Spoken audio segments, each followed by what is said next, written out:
Vamos a ver el texto bíblico. Le he titulado El comienzo del juicio de Dios. Y esto ya parece algo fuerte, ¿no? Si se dan cuenta, el apóstol Pedro comenzó con mucha doctrina, capítulos 1, salutación, mucha doctrina, empieza a apuntalar las doctrinas fundamentales del Evangelio y comienza a profundizar en la circunstancia en la que sus lectores estaban. ¿Y qué es la persecución? Están en persecución. Ahora, esto es importante porque vamos a ver cómo Pedro intenta animar a estos creyentes en esta situación. ¿Y cómo lo hace Pedro? Bueno, fíjense que ha estado hablando todo el tiempo de que el creyente puede sufrir eventualmente, de que tiene que estar gozoso y confiar en Dios en la prueba, de que la fe es probada y purificada, etcétera, etcétera, ¿no? Ahora dice el texto bíblico. Vamos al texto, siguiente diapositiva. Porque es tiempo de que el juicio comience por la casa de Dios.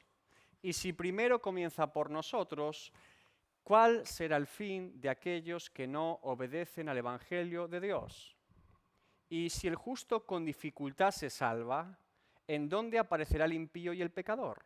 De modo que los que padecen según la voluntad de Dios encomienden sus almas al fiel Creador y hagan el bien. Mi pregunta es, ¿qué les parece el texto? ¿Fuerte?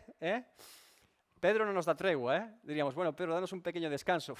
Es tremendo, habla de que el justo con dificultad se salva, de que el juicio comienza por los creyentes. Bueno, vamos a ver qué está pasando aquí, ¿no? Primera sección, porque es tiempo de que el juicio comience por la familia de Dios. ¿Qué sentido tiene esta frase? Les hago una pregunta. ¿Los padecimientos por causa de la fe de un creyente son parte del juicio de Dios a ese creyente? ¿Cuántos piensan que no? Sin miedo, no se preocupen. ¿Cuántos piensan que sí? Que es parte del juicio de Dios en la vida del creyente los padecimientos que vive en esta vida. ¿Es una forma la de que los padecimientos del creyente le permitan purgar sus pecados pasados o hacer méritos para su salvación? No, la respuesta es no.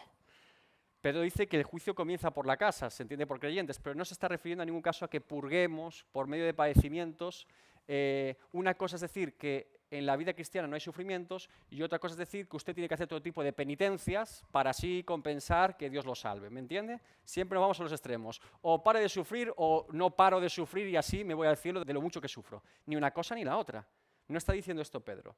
Lo primero que tenemos que asociar aquí o entender es que claro, cuando leemos este texto de Pedro, nos podría recordar algunos pasajes del Antiguo Testamento con respecto al pueblo de Dios. Por ejemplo, Amós 3:2.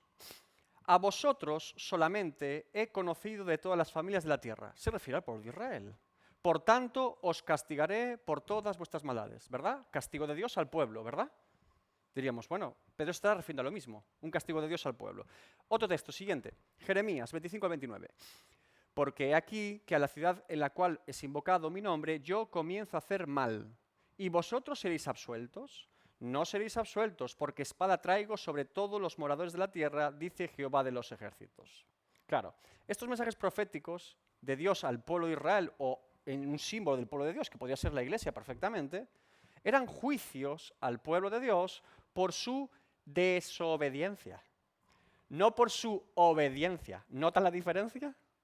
Son textos que hablan de la desobediencia del pueblo de Dios y que Dios trae juicio o castigo por su desobediencia. Pero es que Pedro no está hablando aquí en este sentido. No le está diciendo a estos creyentes que están padeciendo dificultades por causa de su desobediencia, sino por causa de su fe, por su obediencia a Dios. ¿Notan la diferencia? Por lo tanto, no podemos extrapolar estos textos del Antiguo Testamento y relacionarnos con la iglesia en el tiempo de Pedro, porque no están hablando del mismo asunto. Pedro les dice a ellos que son bienaventurados, no desobedientes. Por sufrir vituperio son bienaventurados, bendecidos por Dios. No tiene nada que ver, ¿de acuerdo? Por lo tanto, no podemos asociar la desobediencia de estos creyentes como un motivo de un castigo de Dios para ellos o una enseñanza, sino que por causa de su fe y obediencia a Dios, ellos son bendecidos por medio del vituperio. ¿Qué palabras utiliza en el griego Pedro para entender mejor el texto? Quizá con un par de palabras aquí podemos ayudarnos más. En la Reina Valera y en la NBI se traduce la preposición griega apo como por. Si se fijan dice, porque es tiempo de que el juicio comience por la familia de Dios, ¿verdad? Sin embargo, la mejor traducción aquí sería desde. La preposición es desde, no por. Pedro habla de que el juicio de Dios, el juicio de todos los seres humanos, de Dios a todos los seres humanos, porque saben que todos los seres humanos seremos juzgados, ¿verdad?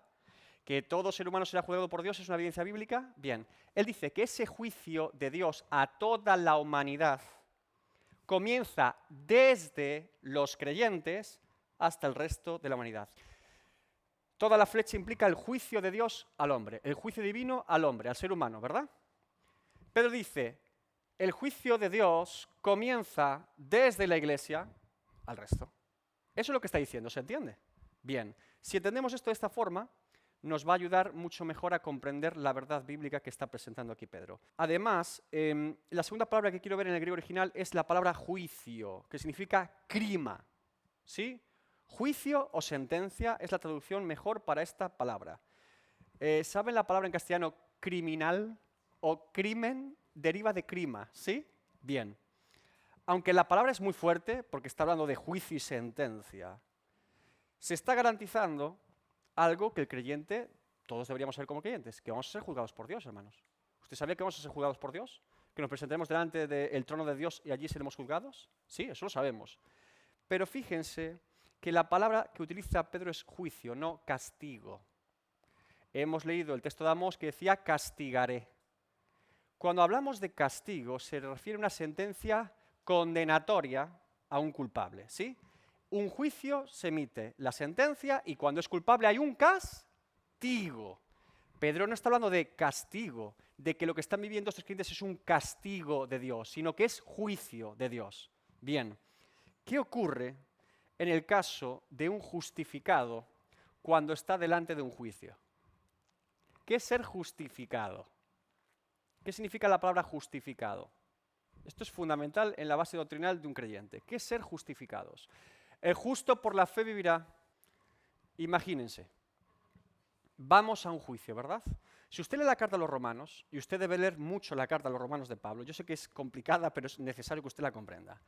Pablo acude a un lenguaje judicial en la carta a los romanos. El motivo es que la ley romana tenía muchísimos instrumentos judiciales que eran muy entendibles para un romano. Y Pablo aprovecha esa carta enviada a romanos, había gentiles y judíos en esa iglesia, para que puedan comprender cómo funciona la justicia de Dios. Y en esa justicia de Dios, Pablo presenta a Dios como juez. Bueno, toda la Escritura presenta a Dios como juez. Y en ese juicio de Dios, ante los pecadores, Dios es el juez. ¿Y quiénes son los acusados? ¿Quién? Nosotros, la humanidad. ¿Por qué somos acusados? ¿De qué somos acusados? De pecar contra Dios. La raza humana está caída, depravada totalmente desde Adán hasta el último hombre de la faz de la tierra que exista. Dice que nos descarriamos, cada cual se apartó por su camino, como ovejas descarriadas. No hay justo ni en uno, ¿sí? Dice Pablo después. ¿Qué está diciendo constantemente? Que todos somos pecadores delante de Dios. Por lo tanto, somos los acusados.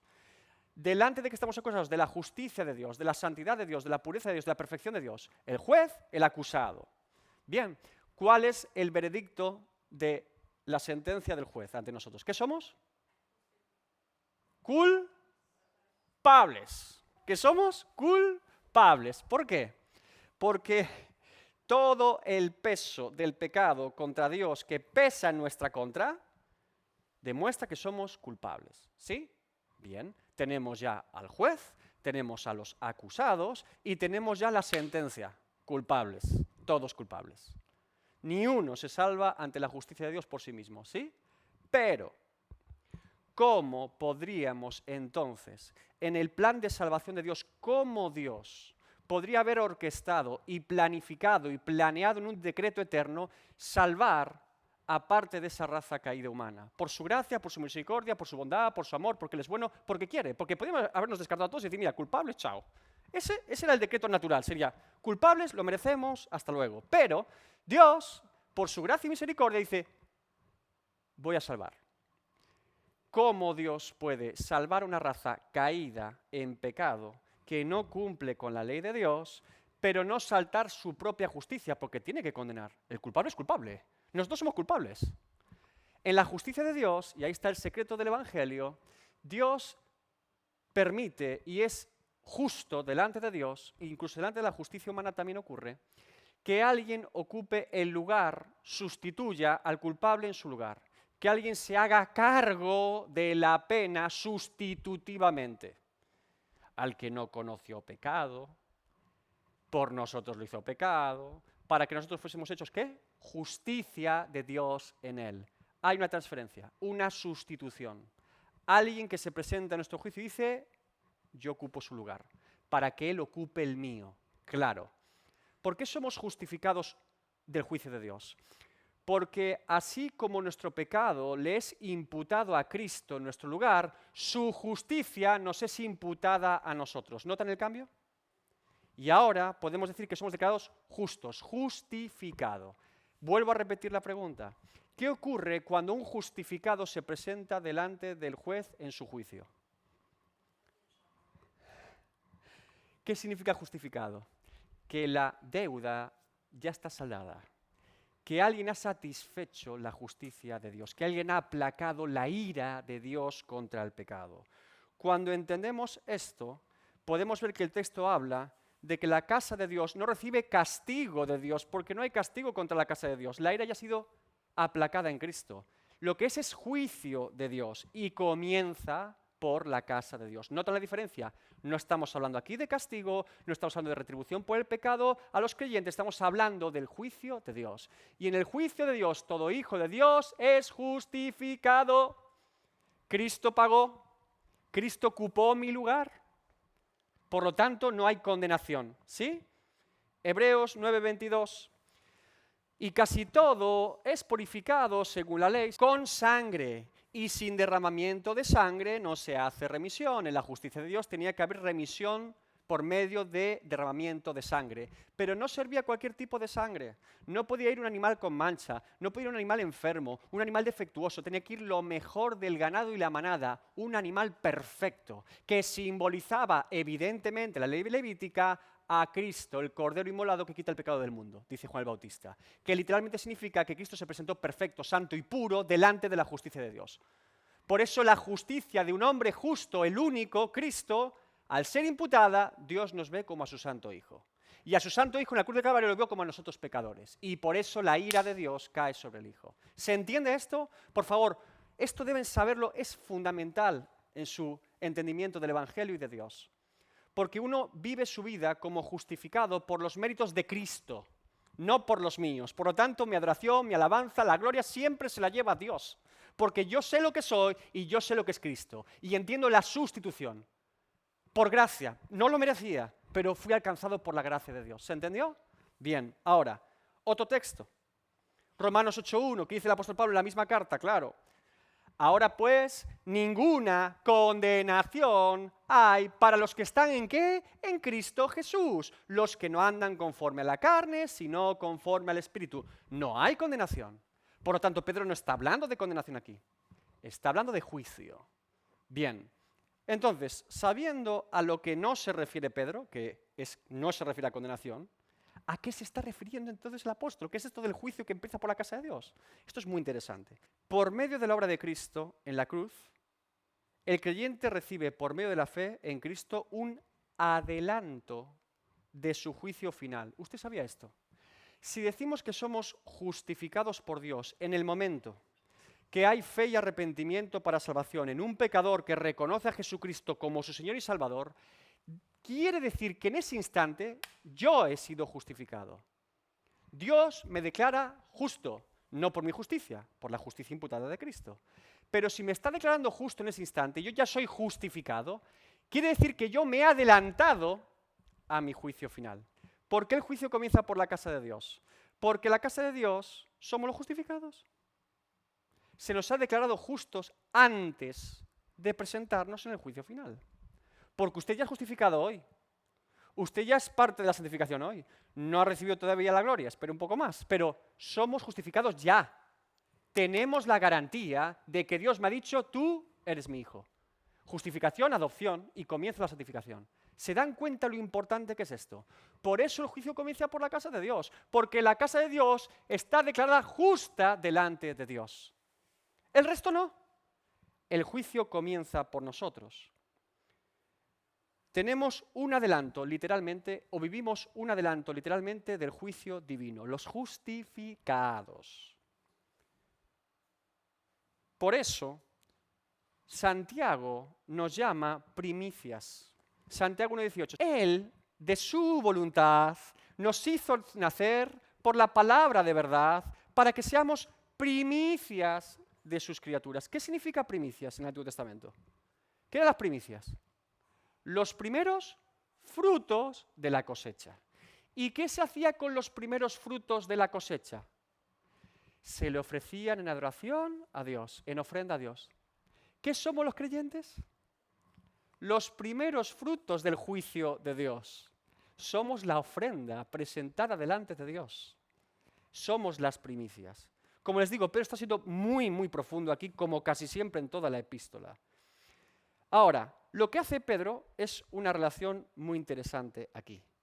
Porque Pedro ahora pregunta retóricamente, ¿y si primero comienza por nosotros, los creyentes, el juicio? Si nosotros, a pesar de ser creyentes, estamos viviendo dificultades, ¿cuál será el fin de aquellos que no obedecen el Evangelio de Dios? Es decir, si los creyentes que obedecen el Evangelio de Dios están sufriendo persecución y dificultades en esta vida, todo tipo de penalidades y miserias, ¿qué le esperará entonces, dice él, a los que no creen? En este tiempo y en el futuro. Realmente lo que está haciendo Pedro, aunque parece difícil porque esto que empieza el juicio por la casa de Dios nos asusta a todos, está intentando alentar a los creyentes.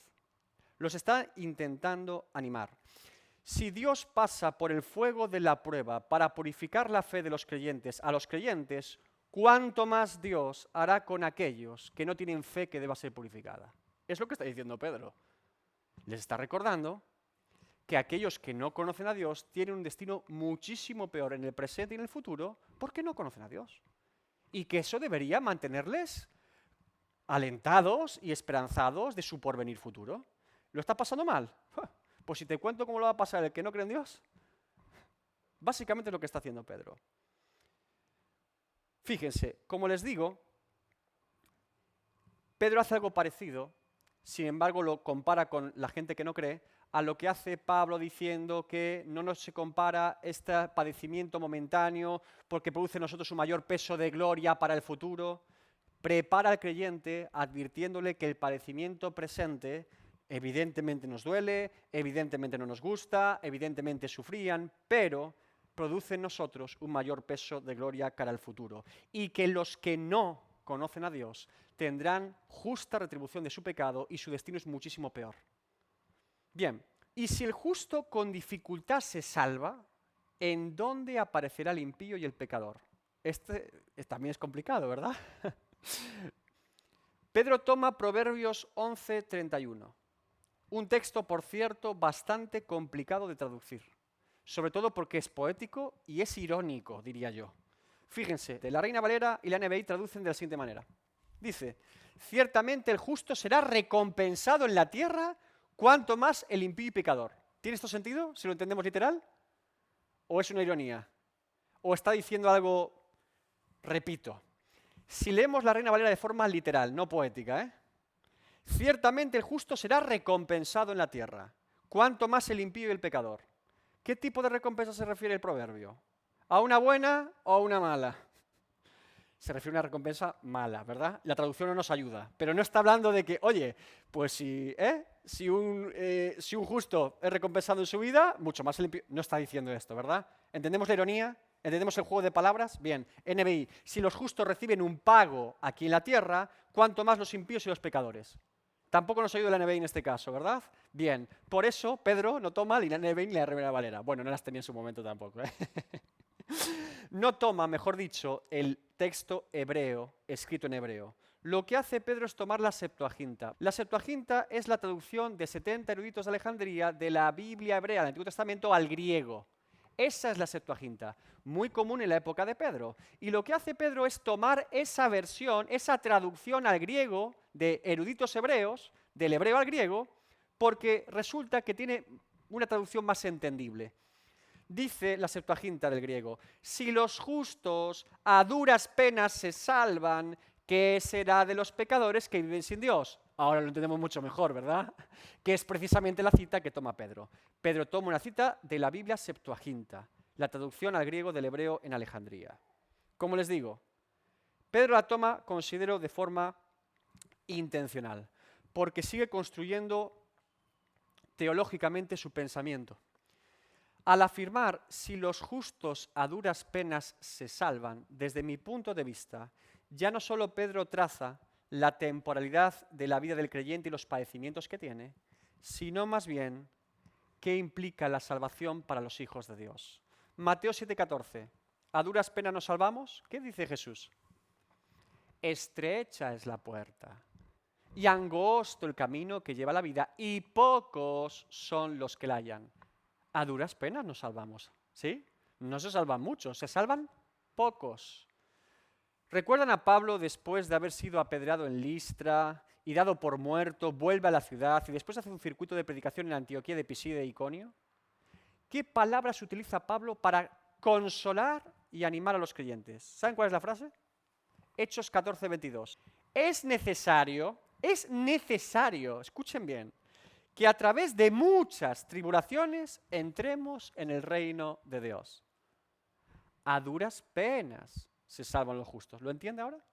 Bien. A duras penas de Pedro, la palabra griega utilizada aquí, es exactamente la misma que utiliza Lucas cuando relata la dificultad que tuvieron cuando navegaban. ¿Recuerdan cuando Pablo es enviado de Cesarea a Roma y hay un naufragio en Malta? Que hay un problema tremendo con el navío. Ese a duras penas lo dice varias veces Lucas en Hechos 27. Por ejemplo, navegando muchos días despacio y llegando a duras penas frente a Nido porque nos impedía el viento, ¿sí? Y nuevamente, Hechos 27:16, habiendo corrido a sotavento de una pequeña isla llamada Claudia, con dificultad pudimos recoger el esquife. A duras penas. La frase, como le digo, más parecida a lo que Pedro está tratando de explicar aquí es del propio Jesús. Porque si en el árbol verde hacen estas cosas, en el seco, ¿qué no se hará?, dice Jesús. Ese es el momento en el que Jesús es llevado a la crucifixión. ¿Notan la carga del texto?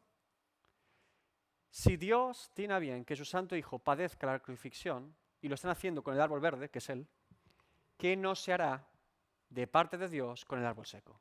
El énfasis es doble con este segundo grupo de personas, porque les llama impíos y pecadores. ¿Notan ese detalle? ¿Qué dice el texto? Si el justo con dificultad se salva, ¿en dónde aparecerá el impío y el pecador? ¿Qué diferencia hay entre un impío y un pecador? Quita, que si no ya saben la definición, perdón. Tira para atrás. ¿Qué diferencia hay entre un impío y un pecador? Los que no han leído. Los que no han estado atentos. A ver, ¿qué es un impío y qué es un pecador? ¿Ustedes saben que la principal traducción de amor en griego no es amor, es piedad? El ágape es piedad principalmente. La vida piadosa. ¿Qué es un piadoso? Una persona devota por la ley y la presencia de Dios. Un creyente. Un religioso, podríamos decir, pero un religioso bueno, como la buena religión, como dice Santiago. No un religioso hipócrita, no un fariseo, no, eso es un impío. Un piadoso. Vive por la presencia de Dios, vive por glorificar a Dios, vive una vida piadosa, santificada. Fíjense, ese es el piadoso. ¿Qué es el impío?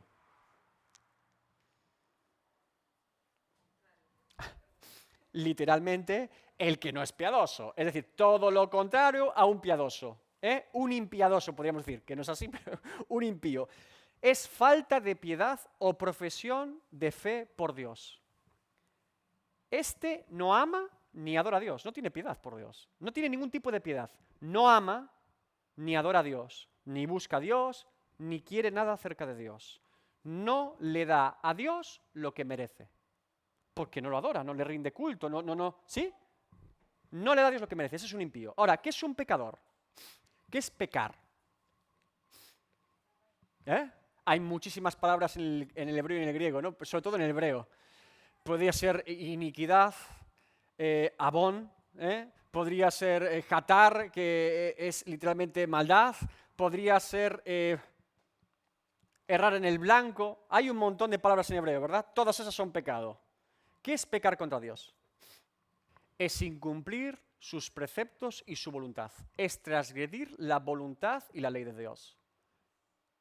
Es decir, el pecador le da a Dios lo que no se merece.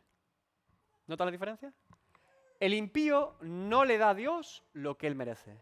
Y el pecador le da a Dios lo que no se merece, porque vive una vida de pecado. Presenta delante de Dios pecado, infamia, ¿sí? Transgresión contra Dios. ¿Nota la diferencia?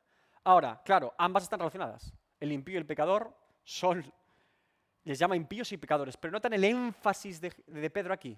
Impíos y pecadores, el que no le da a Dios lo que se merece y el que da a Dios lo que Dios no se merece.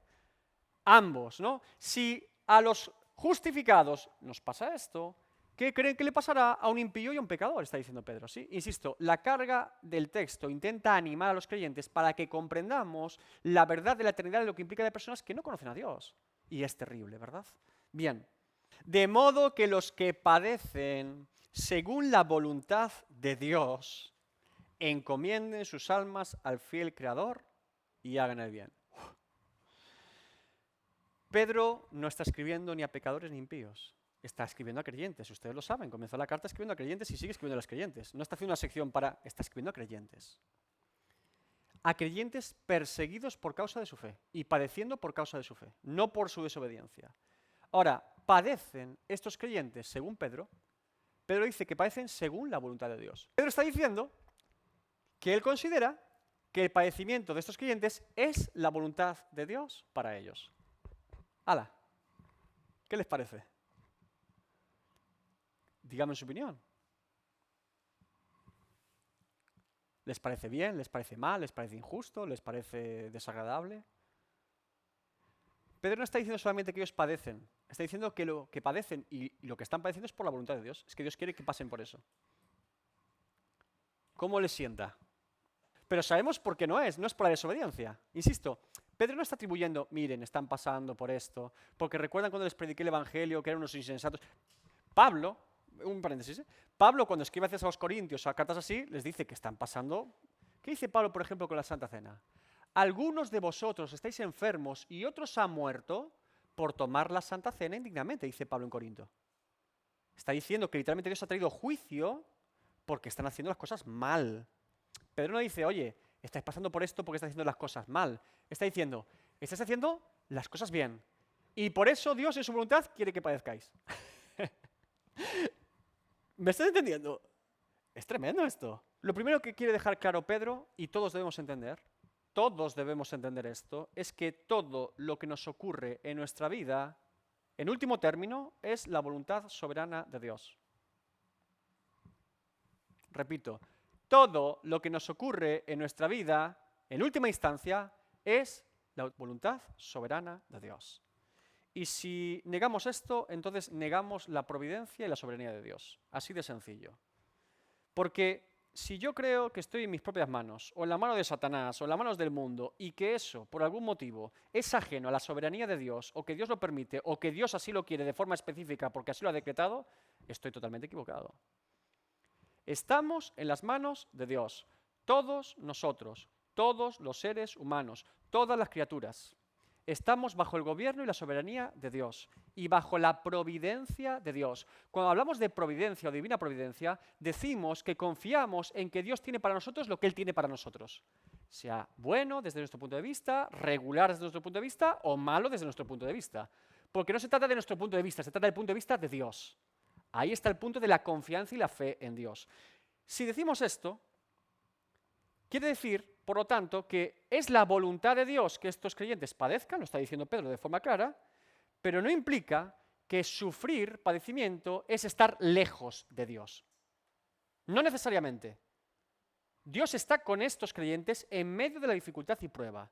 Los está pasando por la prueba y por el fuego porque es su voluntad, pero no es ajeno a esos creyentes. No está descuidando a esos creyentes, no está ignorando a esos creyentes, está con ellos. ¿Nota la diferencia? Por eso es un error mayúsculo y repetido en la historia de la Iglesia acusar a un creyente de que necesariamente el motivo de su prueba o dificultad es un pecado oculto, un demonio, una maldición generacional, cualquier cosa que se nos ocurra. Me acuerdo cuando David Wilson predicaba, después de que su mujer había pasado por 20 operaciones y 3 cánceres, sus nietas todas con cáncer y un montón de problemas, y sus hijos a punto de morir, y venía la gente intentando echarle un demonio. Y ese hombre dijo públicamente, no necesito que ningún mequetrefe me eche ningún demonio. Es decir, ¿cuál es su problema? ¿Qué no entendieron de la palabra de Dios? Y si tenemos objeción con este asunto, le invito a que pensemos en Abel, José, Job, Jeremías, Juan el Bautista, Esteban o el apóstol Pablo. Diríamos que son malos creyentes. ¿Eh? Abel, ¿por qué murió? ¿Porque era un desobediente? No, porque era obediente. ¿Por qué lo mata Caín? Porque Abel es un hijo de Dios como la copa de un pino. ¿Qué tenía más que Abel que ofrecer sacrificio justo delante de Dios por su fe?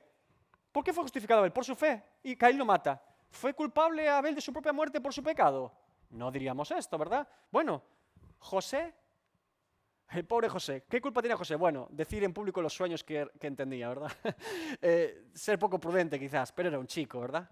¿Qué hizo los hermanos con José? Unos sinvergüenzas. ¿Qué hizo José? Y cuando va a casa de Potifar, ¿qué hizo José? ¿Ser un hombre piadoso? ¿Guardar su santidad? ¿No acostarse con la mujer de su jefe? Y a la cárcel, ¿eh? ¿Y Job? El santo Job le llamamos. ¿Qué le pasa a Job? ¿Por qué Dios lo pasa por ese proceso? Simplemente para demostrar a Satanás que él tiene razón. Y Job pasa por todo eso. Entonces, es muy importante. Padecen según la voluntad de Dios. El grado de padecimiento que tienes por causa de tu fe es según la voluntad de Dios, lo que te puedo decir. Y miles de relatos en la historia de la Iglesia confirman dicha verdad. Ay, pero David, es que no nos gusta en este tiempo sufrir. Es que somos una generación con la piel muy fina. Bueno, ay, si de repente, sí, igual de loco el presidente de Estados Unidos y el de Rusia y acabamos aquí todos encerrados en una cueva. Ay, si la ideología esta tan moderna que tenemos en España acaba persiguiendo creyentes. Ay, si la pobreza y la Tercera Guerra Mundial llegan a Europa. Ahí veremos la piel, más que la piel del creyente, la fe del creyente, claro. Porque es fácil predicar en la calle, y a veces ni siquiera lo hacemos, cuando es libre hacerlo, pero cuando te meten en la cárcel te cuesta más, claro. Hermanos, que vivamos en un mundo adormecido evangélicamente no significa que el creyente sea ese tipo de persona. Lo siento mucho. El creyente no es ese tipo de persona, el creyente no es un conformista, el creyente no es un apático, el creyente no es un perezoso, tampoco somos personas que al mínimo dolor o sufrimiento echamos la culpa a Dios, nos vamos y decimos, tiro la Biblia porque desde que soy creyente... No, el creyente persevera. Fíjense cómo es la voluntad de Dios para los creyentes. Y como le digo, le estoy hablando de creyentes, podríamos decir, humanamente hablando, excelentes. Sabemos que son todos pecadores como todos y que son justificados por la gracia de Dios y por la fe en Jesucristo. Pero en un rango de su vida como creyentes, le voy a hablar, bueno, fíjese el llamamiento al apóstol Pablo. ¿Qué le dice Dios cuando llama a Pablo? Hechos 9, 15 y 16. El Señor le dijo a Ananías, que no quería ir porque, claro, Pablo era perseguidor de la iglesia. Ananías dice, pero este es un perseguidor. Ve, porque instrumento escogido me es este. ¡Wow! Todos queríamos esta frase, ¿verdad? Todos queríamos ser llamados como Pablo, Jeremías. Desde el vientre de mi madre fui llamado y elegido por Dios. Soy instrumento para Dios. Sí, bien. ¿Para qué? Para llevar mi nombre en presencia de los gentiles. Amén. Y de reyes. De reyes. Amén. Y de los hijos de Israel. Gloria a Dios. Un llamamiento para todos, ¿eh? Porque yo le mostraré cuánto le es necesario padecer por mi nombre. Ahí salimos corriendo todos, ¿eh? Claro. ¿Se dan cuenta? El llamamiento a Pablo. Delante de reyes se presentó. Delante de gentiles, ¿a quién no convertía a Pablo por el poder del evangelio? Delante de israelitas, aunque le apedrearan, también. Padecimiento. Es necesario que padezca por causa de mi nombre. ¿Se dan cuenta el llamamiento? ¿Qué decir de Pedro, el hombre que escribe? Jesús confirma el llamamiento de Pedro justo antes de ascender en Juan 21. ¿Recuerdan el me amas, Pedro? ¿Me amas? Y después, ¿qué dice Jesús? Juan 21, 18 al 19. De cierto te digo, cuando eras más joven, te ceñías e ibas donde querías. La ímpetu de Pedro, hacía lo que le daba la gana, siempre hablando, siempre voy a la barca, voy a pescar. Pedro, el hombre impetuoso. Mas cuando ya seas viejo, extenderás tus manos y te ceñirá otro, y te llevará a donde no quieres. ¿Qué texto tan misterioso? Aclara Juan. Esto dijo dando a entender con qué muerte había de glorificar a Dios. Y dicho esto, añadió, sígueme. Y sabemos históricamente, o al menos en la tradición de la Iglesia, que Pedro murió crucificado. Sígueme. Irás un día, cuando seas anciano, que no irás donde tú quieras, te llevarán una cruz. sígueme. ¿Y qué hizo Pedro? Seguirlo. La fe del creyente. Pregunta. ¿Por qué es la voluntad de Dios que el creyente padezca? Esta sería la pregunta o el corazón de todo este texto. Una de las preguntas más difíciles de responder en la Biblia es ¿por qué existe el sufrimiento y el dolor? ¿Usted sabía esto? ¿Por qué el ser humano sufre? ¿Por qué Dios creó al ser humano con la capacidad de sufrir en general y particularmente por qué sufre un creyente? Por causa de su fe, insisto. Porque diríamos, bueno, alguien sufre por causa de su propio pecado y consecuencia de su propio pecado. Bueno, me parece bastante razonable, ¿no? Pero que un creyente sufra por causa de su fe, ¿qué sentido tiene? ¿Por qué es la voluntad de Dios que el creyente padezca? ¿Respuesta? Padecimientos de Cristo. Joana dijo, la fe es probada, vais bien encaminadas. ¿Qué más? Perfeccionarnos. Bien. Bien, bastante bien, bastante bien. Yo voy a dar 3 argumentos, o sea, 3 respuestas, y todas ellas son una sola respuesta, pero 3 puntos, a por qué es la voluntad de Dios que el creyente padezca. Hay 3 razones principales o motivos principales bíblicamente hablando. Es decir, no solamente Dios nos pasa por la prueba, no solamente Dios nos advierte previamente que nos pasará por la prueba, sino que Dios nos explica por qué, ¿de acuerdo? Dios nos explica por qué. Podemos saber por qué, podemos entender por qué pasamos por esas circunstancias. Primera, somos participantes de la obra de Cristo al completo como cuerpo de Cristo. Esto es fundamental y muchas veces lo olvidamos. Dice el apóstol Pablo, porque a vosotros os es concedido a causa de ¿quién? De Cristo, no solo que creáis en Él, sino también que padezcáis por Él. Por Él es en su lugar, en el lugar de Él, a causa de Él. Mire, nosotros creemos que un día resucitaremos con Cristo, ¿verdad? Nuestro cuerpo resucitará. Si no creemos en la resurrección de los cuerpos, como dice Pablo, somos los más dignos de conmiseración del mundo. Creemos que un día seremos resucitados y llevados a la presencia de Dios. Nuestro cuerpo será resucitado, no solamente nuestra alma, no, nuestro cuerpo. ¿Y por qué sabemos que eso es cierto? Porque confesamos que Jesucristo resucitó, primogénito de resurrección, y que si Cristo fue levantado de los muertos, nosotros en Cristo también lo seremos. ¿Amén? Creemos en la resurrección del cuerpo físico porque Cristo resucitó. Y somos cuerpo de Cristo, estamos en Él, por lo tanto también resucitaremos. Creemos que seremos glorificados como fue glorificado el cuerpo de Cristo y ascendido a la diestra del Padre, ¿sí? Un día estaremos en la gloria. ¿Por qué sabemos esto? Porque confesamos que Jesucristo no solamente resucitó, sino que ascendió y fue glorificado a la diestra del Padre. ¿Amén? Cuerpo resucitado, amén, en Cristo. Cuerpo glorificado, amén, en Cristo. Bien, pues para que un cuerpo sea resucitado y glorificado como el de Cristo, antes tiene que padecer y morir. Toda la obra de Cristo, porque estamos en Cristo en todo lo que representa Cristo y lo que vivió Cristo, porque somos el cuerpo de Cristo.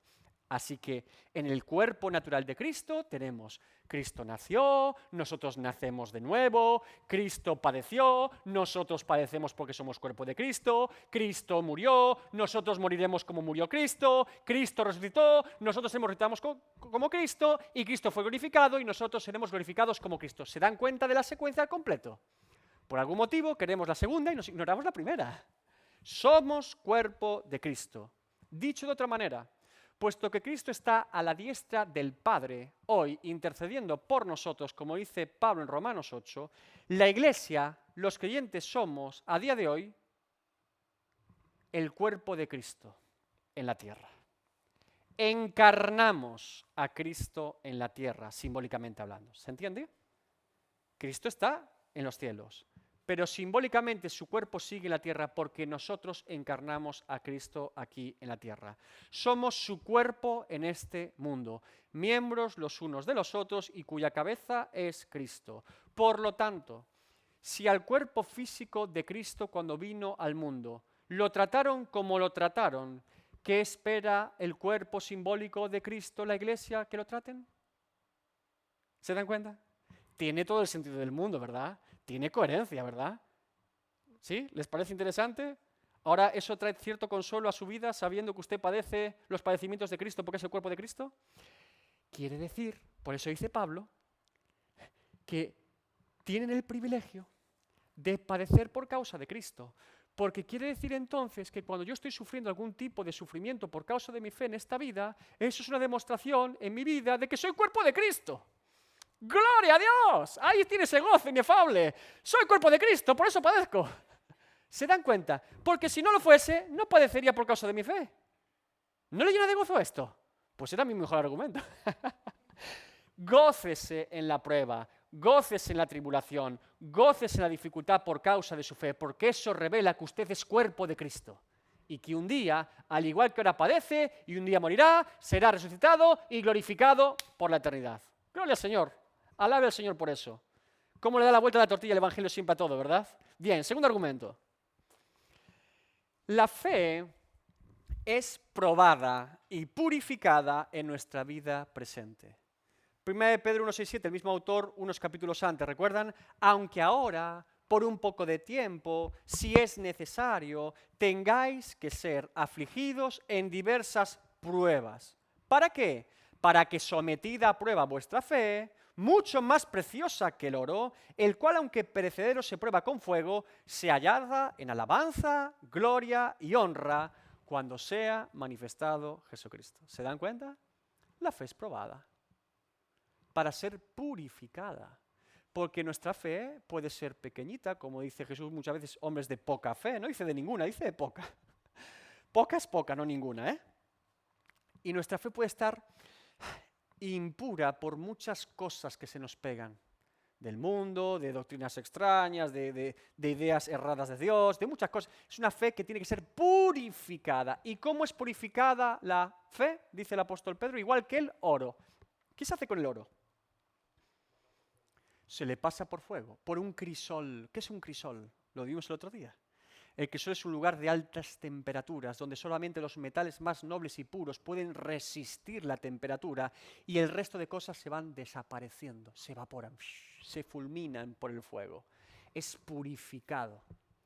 Así como el oro es purificado en un crisol, nosotros somos pasados por fuego para que nuestra fe sea purificada. ¿Y qué es el fuego? El fuego de la prueba, dice el apóstol Pedro. ¿Se entiende? Hemos dicho en primer término que somos partícipes de la obra de Cristo al completo como su cuerpo. Hemos dicho además que la fe es probada y purificada en nuestra vida presente. Y tercer argumento,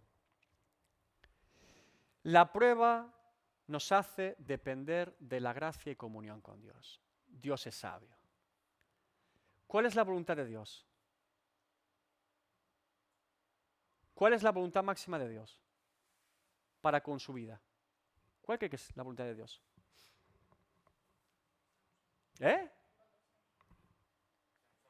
Que seamos salvos. Bien. ¿Qué más? Conocerle. Porque conocerle, ¿qué es? La vida eterna. Que te conozcan a ti y a que tú enviaste, dice Jesús, ¿verdad? Esta es la vida eterna, que te conozcan a ti y al que tú enviaste. Ahora, cuando conocemos a Dios, ¿qué hacemos? Glorificamos a Dios, ¿verdad? El ser humano fue creado para la gloria de Dios. Recuerde siempre eso. ¿Para qué fuiste creado? ¿Por qué existes? Para la gloria de Dios. Primera pregunta del Catecismo Menor de Westminster. ¿Para qué a un niño de 5 años? ¿Por qué existes? Existo para la gloria de Dios y para disfrutar de su presencia. Buena respuesta, un 10. Otra respuesta, un 0. Vivimos para la gloria de Dios, existimos para la gloria de Dios y para disfrutar de nuestra comunión con Él. Ese es el motivo de tu existencia. Si tú tienes claro ese motivo de tu existencia, quiere decir eventualmente que en tu vida aquí en la tierra, por muchos motivos, el mundo, Satanás, la carne, podemos despistarnos de nuestra comunión con Dios. Podemos despistarnos y olvidar glorificar a Dios y darle la gloria que se merece. ¿Y cómo Dios tiene a bien que recordemos y que acudamos a Él? ¿Por medio de qué? ¿Qué hace un niño adolescente cuando ya se cree mayor, que no lo es, que es un renacuajo, pero se cree mayor, ¿eh? Ya, yo lo hago todo solo, voy a cocinar solo en casa, ¿eh? Y le prende fuego a la cocina, ¿verdad, Joana? ¿A quién llama después? ¡Mamá! Ayúdame, ¿no? Claro. ¿Se dan cuenta? La prueba nos hace depender de la gracia y comunión con Dios. ¿Por qué de la gracia? porque sé que yo vivo por la gracia de Dios. Dios mío, estoy pasando por aquí, ayúdame a soportar esto. Ayúdame a sobrevivir a esto. Necesito de tu gracia, necesito de tu amor, necesito de tu sabiduría, necesito de todo de ti y nada de mí para esta situación. Necesito de tu gracia. Necesito de mi comunión diaria contigo para poder entender este proceso en mi vida. ¿Se dan cuenta? El apóstol Pablo lo explica de forma maravillosa en 2 Corintios 12, del 7 al 10. Fíjense todos los argumentos que da Pablo, es muy interesante. Por eso he dicho que nos hace depender de la gracia. Dice, y para que la grandeza de las revelaciones no me exaltase desmedidamente, es decir, el apóstol Pablo reconoce que Dios, en su infinito amor y sabiduría y conocimiento, le había dado a Pablo la capacidad de ver en visión y entendimiento cosas muy difíciles de entender. Tan difíciles de entender que el apóstol Pedro, después de la segunda epístola, que algunas son difíciles de entender cuando se leen. Dice, algunas cosas son difíciles y las tergiversan, ¿no? Como el resto de la escritura. Pero Pablo parece ver cosas que los de su tiempo todavía no entienden. Bueno, principalmente el apóstol a los gentiles es el primero en decir públicamente y abiertamente que la justificación y la salvación llega a los gentiles, para empezar. Esto ya es una controversia para un judío. Recuerden que Pedro tuvo que pasar ahí a casa de Cornelio, ver una visión, tuvo que ver de todo Pedro y aún así dice, ¿qué hago yo aquí, Señor? Y no es hasta que el Espíritu Santo viene y se derrama sobre ellos que dice, bueno, no puedo hacer acepción de personas porque Dios no lo hace públicamente, ¿no? Pero Pablo tiene un entendimiento del Evangelio, diríamos, único, ¿verdad? Lea usted las epístolas de Pablo y estará de acuerdo conmigo. Bien, dice que estas revelaciones, esta grandeza de esas revelaciones, no lo exalte, para que no le exaltase en desmedida, que no dijera él, bueno, ¿saben qué? Eso le apóstol Pablo, ¿eh? Tendría que hacer una iglesia, los paulinos, y algunos discípulos por aquí que me envían dinero de no sé cuánto y me monto una iglesia una iglesia bonita. Pongo 40 pantallas, hacemos 3 sesiones aquí en Corinto, que es una ciudad más o menos rica y provechosa, y ya está. O me quedo en Tarso, en el palacio de mis padres, ¿no? Que son ricos. Algo así, ¿no? Para que no me exaltase desmedidamente por las revelaciones, me fue dado un aguijón en mi carne. Me fue dado. ¿Qué aguijón? Un mensajero de Satanás, que me abofeté para que no me enaltezca en sobremanera. Pablo entiende que hay una prueba, un aguijón, algo en su vida. Algunos atribuyen que era un problema físico. Probablemente psoriasis en la zona de la cara o los ojos que lo hacía desagradable o oler mal. Otros dicen que era otro tipo de cosa. Independientemente del aguijón, es un aguijón, eso lo tenemos claro, ¿verdad? Bien. Respecto a lo cual, 3 veces he rogado ¿a quién? Pablo acude al trono de la gracia. Señor, por favor, quítame esto. Piense por un instante. Imagínese que fuese una enfermedad física, probablemente, ¿no?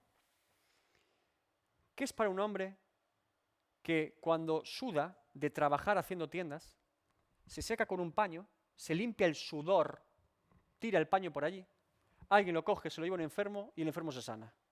Y que él esté enfermo. Piénselo por un instante. ¿Qué sentido tiene? Desde el punto de vista humano, ninguno, ¿verdad? Diríamos, pero sánate a ti mismo, ¿no? Coge el paño y úngetelo por ahí, ¿no? Se dan cuenta que no es una sanidad por un paño. Creo que es evidente que no es por un objeto. Queda descartado cualquier tipo de objeto, ¿verdad? Y reliquia, sino por la gracia y el poder de Dios. Claro, el paño no tenía poder en sí mismo. Era la gracia de Dios operando para ser un enfermo o no. Claro. Ahora, tenemos ese hombre, probablemente enfermo físicamente, y la gente sanándose. Bueno, aún no lo resucita. Literalmente, ¿eh? Eutico se cae de la ventana. ¿Y quién se pone encima de Eutico para que Eutico se... Dice, lo hallaron muerto, dice Lucas. ¿Quién se pone a orar por él? Los demás dicen, está muerto, está muerto. ¿Qué hace Pablo? Resucitando muertos por el poder de Dios. Pero el enfermo, claro.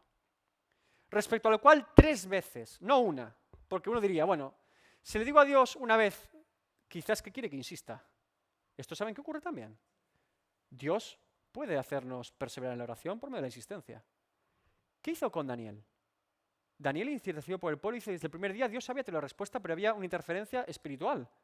Pero Daniel siguió orando. De hecho, el ángel Gabriel interrumpe la oración de Daniel porque Daniel seguía orando.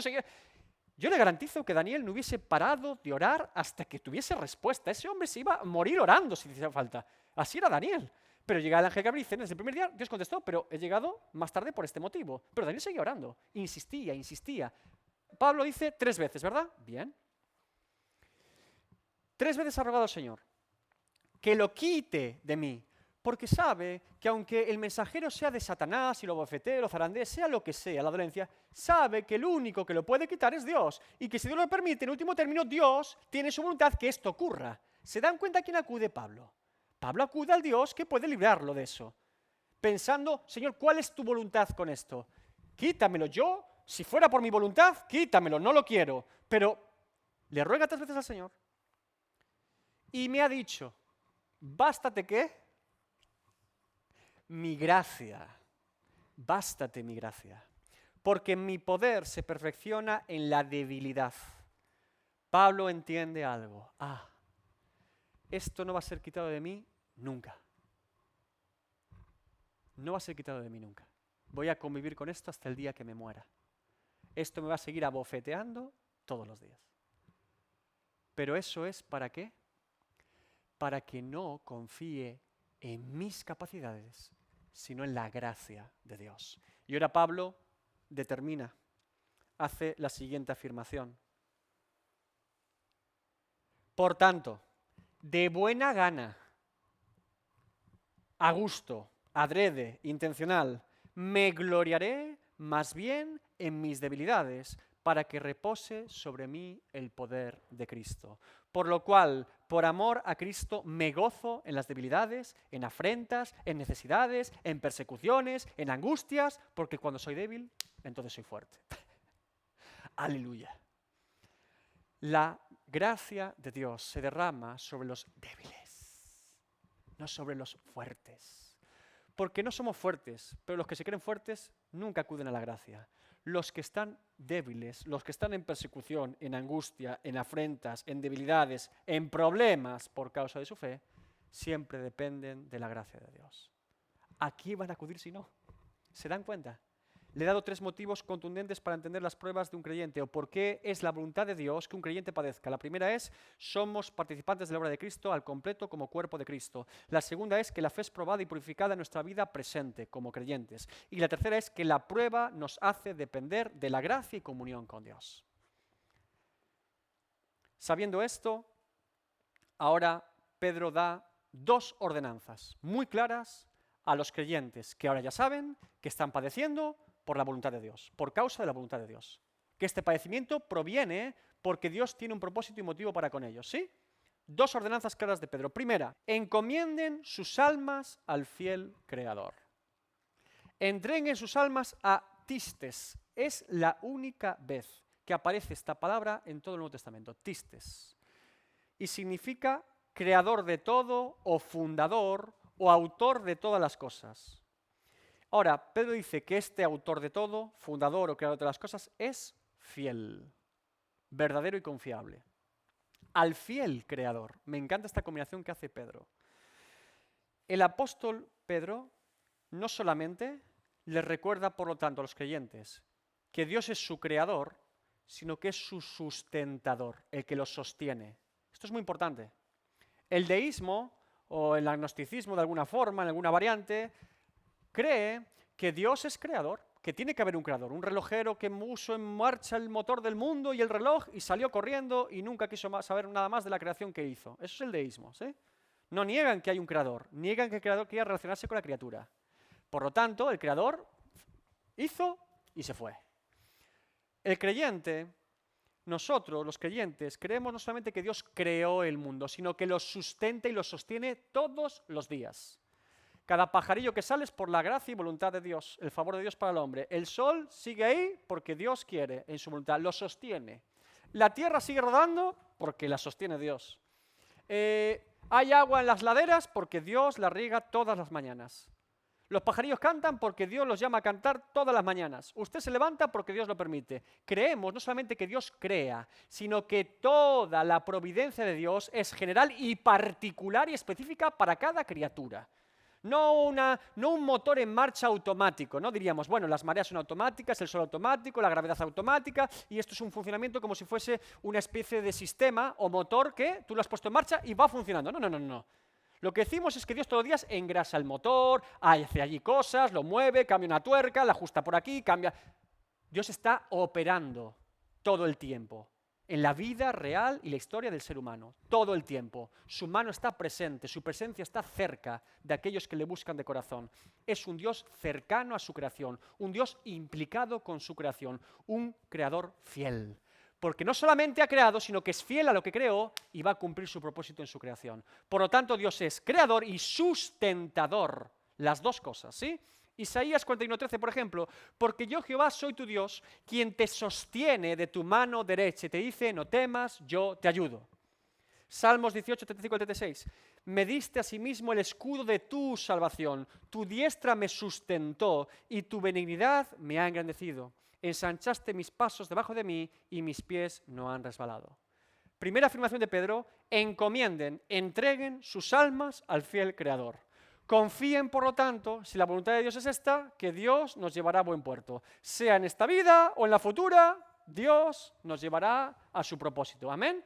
Entreguen su alma al Señor, confíen en el Señor.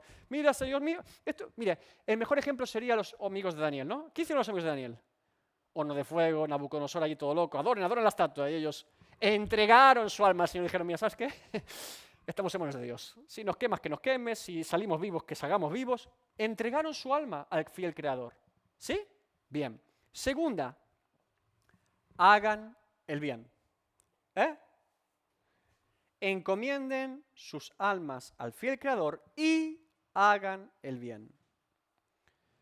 O sigan haciendo el bien sería la mejor traducción en el griego original. Perseveren. Aquí, con este y, kai, se hace un vínculo entre la primera ordenanza y la segunda ordenanza. El que ha encomendado su vida al fiel Creador, independientemente de lo que le pase en su vida, seguirá haciendo el bien. Es lo que está diciendo Pedro. Es decir, el creyente hace el bien no en base a que él le vaya bien. El creyente no hace el bien en su vida porque a él le vaya bien. El creyente hace siempre el bien en su vida porque ha encomendado su alma al fiel Creador. ¿Nota la diferencia? Uno es un interesado, el otro es un piadoso.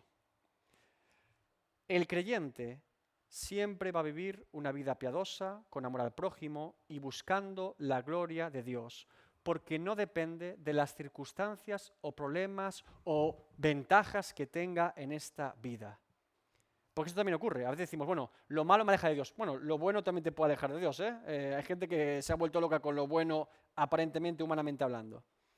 Nosotros hacemos lo que hacemos porque al haber encomendado nuestra vida a Dios, hacemos siempre lo que es correcto delante de Dios, porque nuestro futuro está en manos de Dios y nuestro presente también.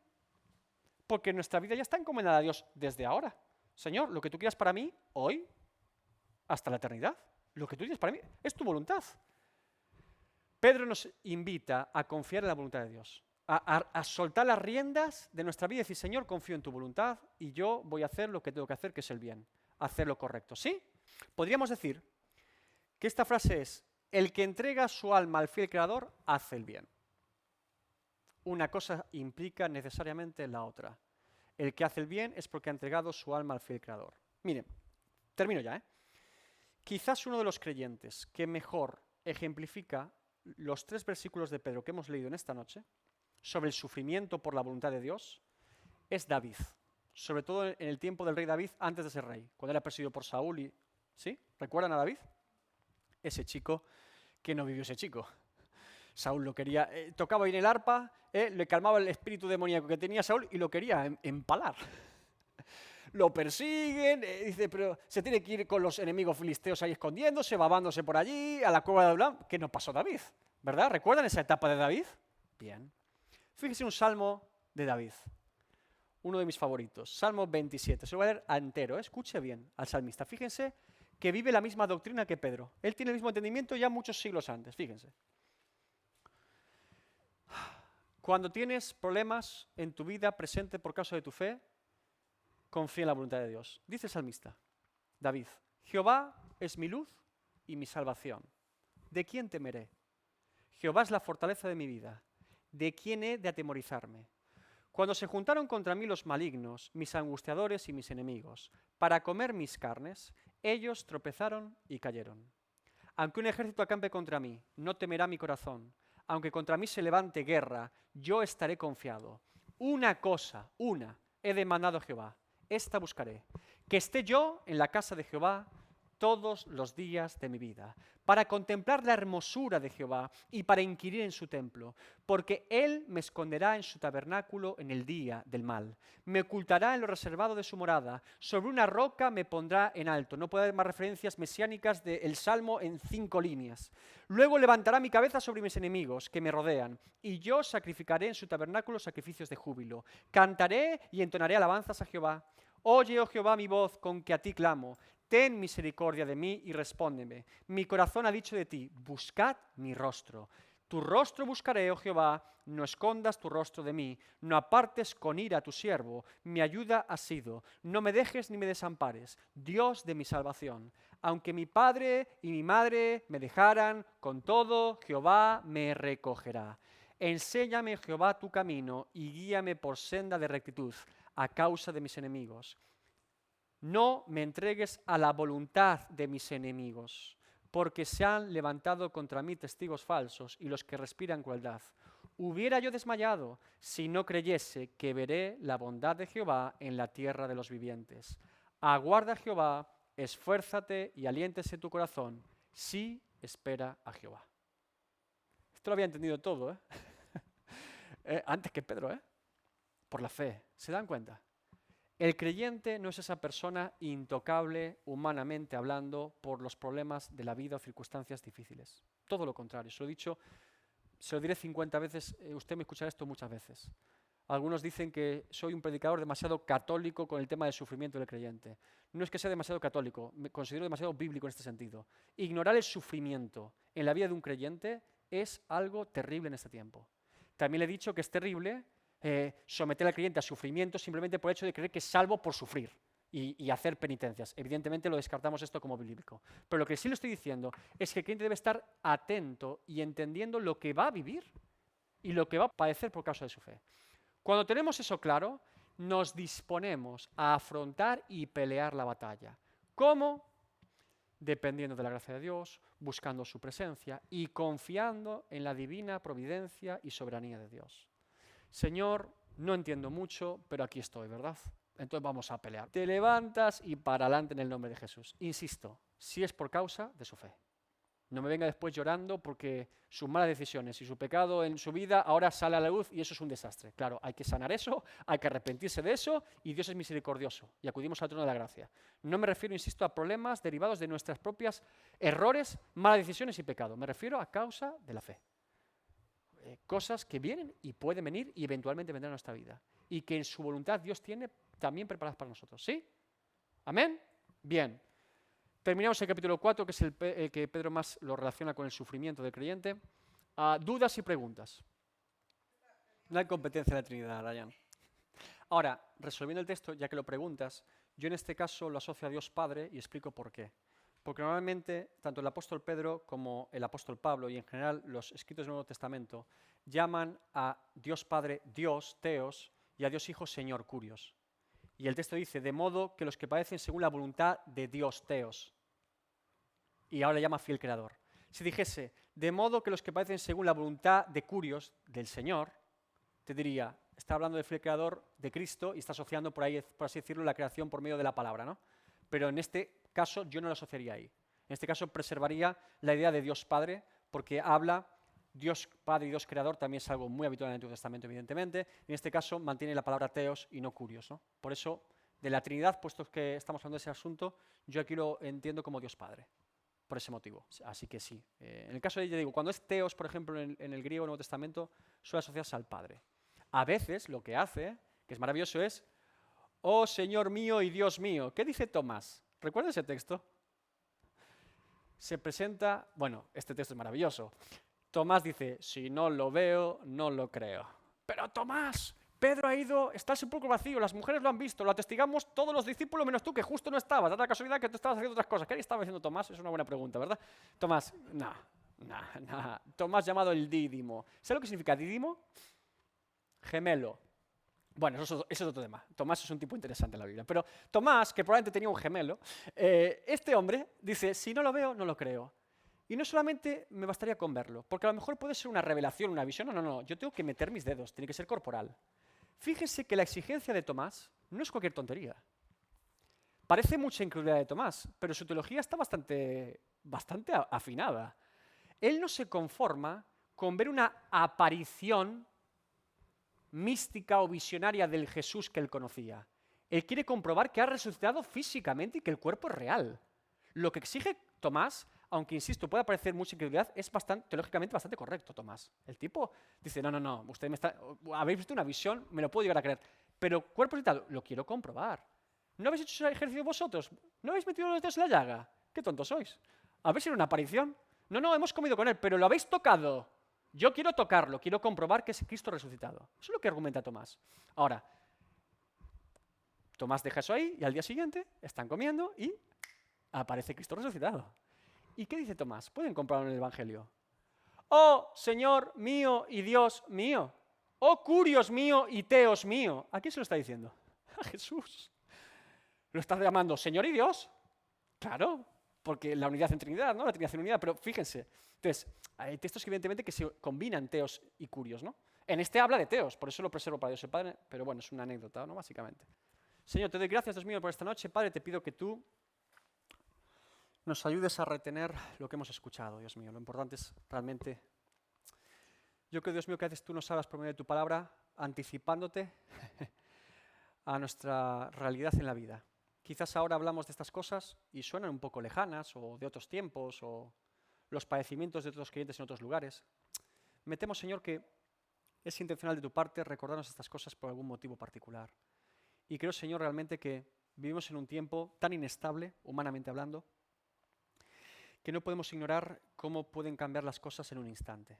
Pero sabemos, Dios mío, que por mucho que cambien las cosas, por mucho que se dé la vuelta al mundo y las cosas que vivamos en esta vida, es tu voluntad que así ocurra y estamos en tus manos. Cuando confiamos en tu soberanía y en la divina providencia, en tu providencia, esto nos da aliento, nos da paz, nos da esperanza. Esperanza de la vida futura que tenemos en Cristo. Y también esperanza de la vida presente sabiendo que estamos en las mejores manos. Porque estamos en tus manos, Señor. Cuando nos pasas, Dios mío, por la prueba y la dificultad, tú tienes a bien, Dios mío, fortalecer nuestra fe, probarla, purificarla. Tienes a bien, Señor, llevarnos a depender de ti, de tu gracia, Dios mío. Y también nos recuerdas y nos enseñas que somos parte y partícipes como cuerpo de Cristo de sus sufrimientos. Tú nos das todas las herramientas necesarias, Señor, para poder vivir de esa manera, como dice Santiago, gozosos en la prueba. Gozosos en medio de la prueba y dificultad. Un aliento, Señor, que los demás no pueden entender. Un gozo inefable, inexplicable, como dice Pedro, que es difícil de que alguien se pueda enterar de lo que está pasando ahí. Pero el creyente lo entiende por la fe y lo vive por la fe. De tal manera, Señor, que tú nos preservas, no solamente para la vida futura eterna, sino para la vida presente también. Porque el creyente puede ser esa persona, viviendo todo tipo de circunstancias, que a un mortal y a una persona normal la destruiría en 1000 pedazos, pero ahí está, perseverando, confiando en la gracia de Dios. Gracias, Dios mío, por tu palabra. Bendice a mis hermanos en esta noche en el nombre de Jesús. Amén.